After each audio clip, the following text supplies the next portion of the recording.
John Coltrane here on Democracy Now!, democracynow.org, The War and Peace Report. Sunday marked the 50th anniversary of the bombing of the 16th Street Baptist Church in Birmingham, Alabama, a watershed moment in the civil rights movement. On September 15, 1963, a dynamite blast planted by the Ku Klux Klan killed 4 little girls in the church. Denise McNair was 11 years old. Carol Robertson, Cynthia Wesley, and Addie Mae Collins were all 14. 20 other people were injured. No one was arrested for the bombings for 14 years. We turn now to world-renowned author, activist, scholar Angela Davis, professor emerita at University of California, Santa Cruz. She spoke last night in Oakland, California, at an event organized by the Civil Rights and Restorative Justice Project at Northeastern University School of Law. In remembering and paying tribute to this tragic event, let us not pretend that we are simultaneously celebrating the end of racist violence and the triumph of democracy. Let us also not labor under the illusion that this church bombing was an anomaly. We know that Robert Chambliss, who was eventually convicted of carrying out the bombing, along with 3 others, we know that he had been responsible for bombing black homes and churches over so many years. As a matter of fact, during the 8 years prior to the church bombing, there had been 21 bombings in Birmingham. This man's nickname was Dynamite Bob. He was known in white communities, talking about terrorism. And I want to emphasize the importance of understanding how much terrorism, racist terrorism, has shaped the history of this country. And there are lessons we need to learn from that. But I've often pointed out that some of my very earliest childhood memories are the sounds of dynamite exploding. Homes across the street from where I grew up were bombed when they were purchased by black people who were moving into a neighborhood that had been zoned for whites. So many bombings took place in the neighborhood where I grew up, and we now know that Chambliss was probably responsible, that the neighborhood came to be called Dynamite Hill. And of course, as you know, the city of Birmingham was known as Bombingham. In fact, on September 4th, 1963, less than 2 weeks before the 16th Street church bombing, the home of the leading civil rights attorney in Birmingham, Arthur Shores, was bombed. And that house was right down the street from our house. You've also heard that from Vukani Maiwetu and from Margaret that on the day of the 16th Street Baptist Church bombing, 2 other black youth were killed, Johnny Robinson and Virgil Ware. Bombings continued to plague black communities in Birmingham after September 15th, and everyone, including the FBI, knew who was behind them. But Robert Dynamite Bob Chambliss was simply charged with the possession of dynamite, and J. Edgar Hoover refused to reveal the evidence that the FBI had gathered against the perpetrators so that there was no trial during that period. Now, I'm not arguing that justice would have necessarily prevailed had Robert Chambliss and the others, Thomas Blanton and Bobby Cherry, Herman Cash, had they been immediately tried and convicted. Although since that was the only way we had to deal with such transgressions, they should have been tried and convicted. But true justice is about transformation. Justice is about changing the relations that link us together. And as you've heard, the Civil Rights and Restorative Justice Project attempts to forge justice in a much deeper sense than is possible within the existing criminal justice system. A broader way of thinking about justice in the case of the Birmingham bombing would require, first of all, a fuller understanding of the event and its historical context, and would require us to ask questions about the way our lives today bear the historical imprint of that era.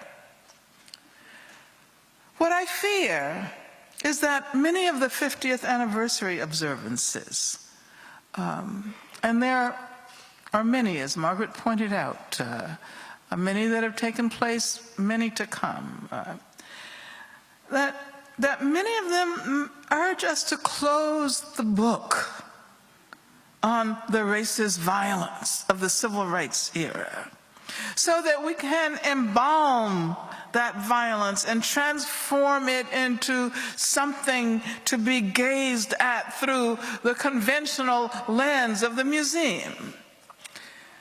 Maybe there's something to be learned from the way that the Birmingham Civil Rights Institute frames that bombing.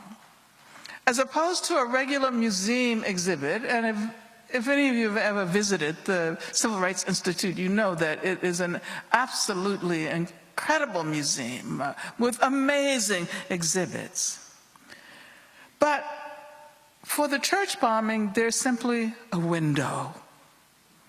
There is a window through which one can see the church, meditate on its history, and see it as it changes and transforms, remembering that this was the site of one of the most vicious terror attacks this country has witnessed. If you've ever visited Birmingham and the museum, you will also know that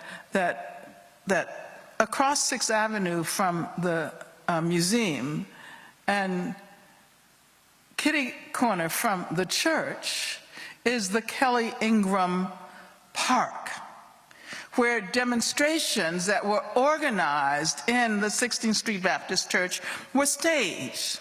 It was the home base for the Children's Crusade.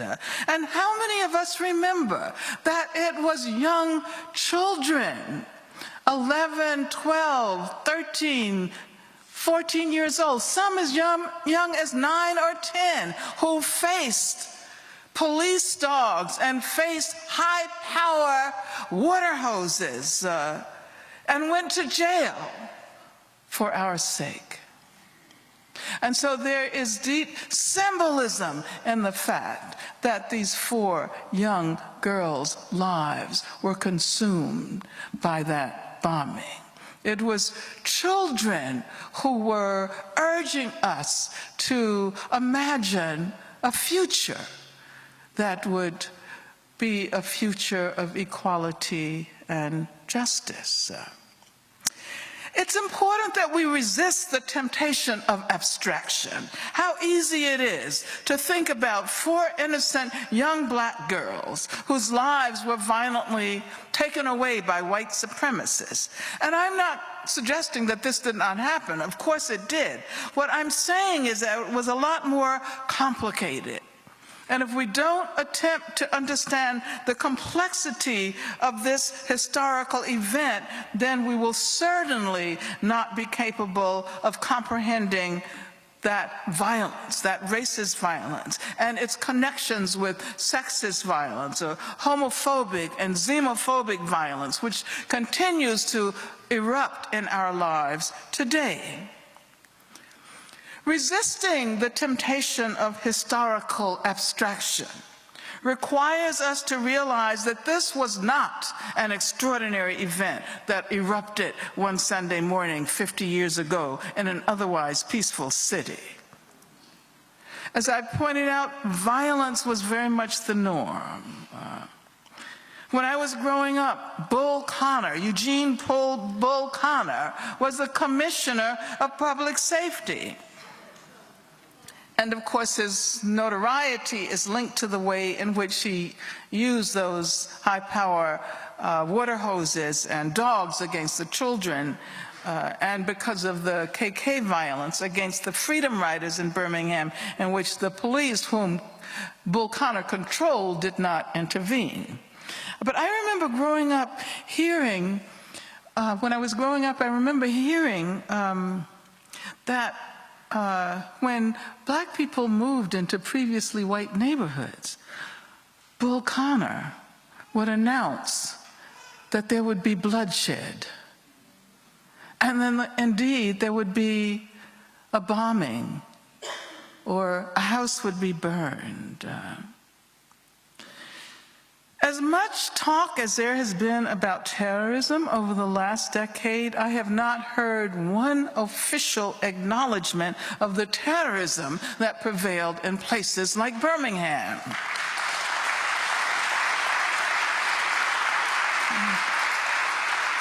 Terrorism is a part of our history. It is not something that is alien. And by the way, no one ever suggested that we plant dynamite in white communities as a response to that terrorism. So I guess I would say, why do we need to respond with devastating violence in Iraq, in Afghanistan, and Syria? It is also not widely known that black people arm themselves. This is a story that has been excised from the official record of the freedom movement. And interestingly, Condoleezza Rice has described her minister father, this is recently in an interview with Al Sharpton.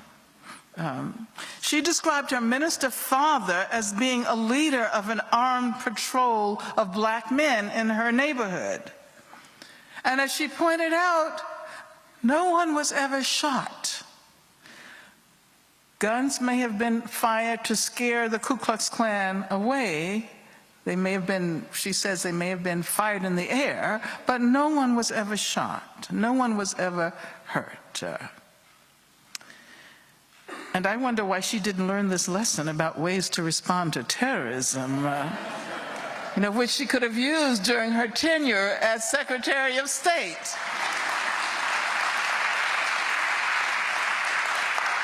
And I should say I was happy to see that this morning Melissa Harris Perry called her out on this after showing clips of her interview with Al Sharpton. But my father was also a member of an armed patrol in our neighborhood. Black people had guns, but only because we had no other choice. Black people had to arm themselves after the 1877 Hayes-Tilden Compromise, in which the Republican Rutherford Hayes was handed the presidency under the condition, remember the Republicans were supposed to be the good guys in those days, under the condition that he withdraw all federal troops from the South. And so black people were effectively informed that they were on their own from then on, from 1877 on. This is the period that witnessed the emergence of official structures of white supremacy that did not begin to come down until the resistance of the mid-20th century freedom movement.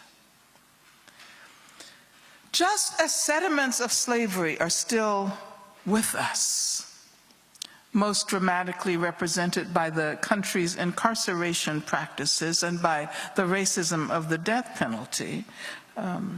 The vestiges of an era where racist violence was the norm and was condoned by officials from local governments to Washington are still haunting us.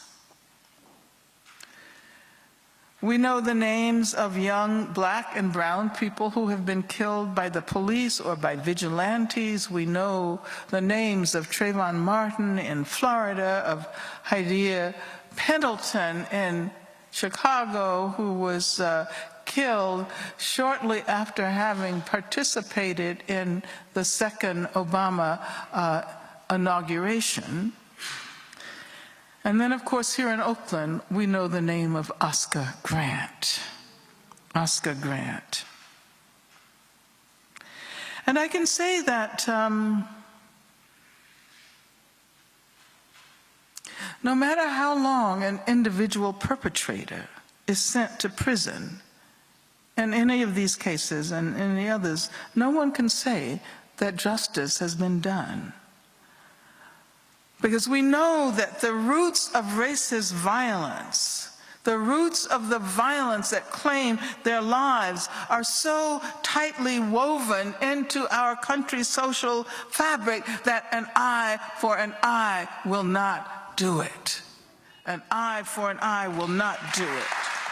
Author, activist, scholar Angela Davis. She grew up in Birmingham, Alabama, knew two of the girls killed in the 16th Street Baptist Church bombing 50 years ago Sunday. She spoke in Oakland Sunday night at an event organized by the Civil Rights and Restorative Justice Project at Northeastern University School of Law. Special thanks to John Hamilton.